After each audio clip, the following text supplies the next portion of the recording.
আজ আমরা কথা বলবো নিহত জাহিদুলের বাবা লালু মিয়ার সঙ্গে। শুনবো সেই বেদনার গল্প, সেই ভয়াবহ রাতের স্মৃতি আর ন্যায় বিচার নিয়ে এক বাবার অনুভূতি।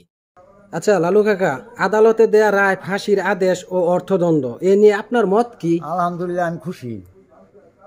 আপনার ছেলের এত বছর পর রায় হয়েছে, কেমন লাগতেছে? অনেক খুব আনন্দ লাগতেছে আমার মত। আমি আল্লাহর কাছে থুই দিছি, থুইয়া আদালতের কাছে বিচার দিছি যে ধৈর্য ধরছি, বিচার আমি পাইলাম, যশোর বিচার আমার দিল, সুকু বিচারি দিছে আমারে। কিভাবে মারছিল আপনার ছেলে? গাড়ি লয়ে গেছে, মনে করুন যে দিয়ে পার দিয়ে মারছে, পরে পানির মধ্যে যাতায়াতের ধরে মারছে। শেষ পাড়ে মরছে না, ওর পানির মধ্যে থাউন যা দুমাটকেই মারছে।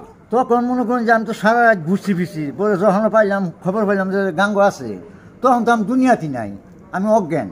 পরে মানুষ, আমি হুঁশি দেখি মানুষ আমার উড়ান আগে না। এই সুহেলে মাইরে যাইয়া আমার পিঠা তৈয়ার করে, চাষা আনের বলা যে মারছে, তার যদি পাইতাম কাইটা শরীরে আমার লবণ বতাম। এইটা করছে এরপরে আবার জানাজারা শরীর হয়েছে, মাটিও দিছে, মাটি দিয়া পরে আইসে, চাষা এবার যদি পাইতাম আমি, তাহলে কাইটা লবণ বতাম। মানে এটা মারা যাওয়ার পর জানা যায় যে আপনার এটা বলছে, তখন আপনি জানেন না ও যে মার্ডার করছে? না, তখন আমি জানি না ও যে মার্ডার করছে। কি জন্য মারছিল, ওর স্বার্থটা কি ছিল? সাতটাই ভ্যান্ডার লিগা, মানে এই ব্যানের জন্য? ভ্যানের জন্য। আপনার ছেলে ভ্যান চালাইতো? ভ্যান চালাইতো, হ্যাঁ।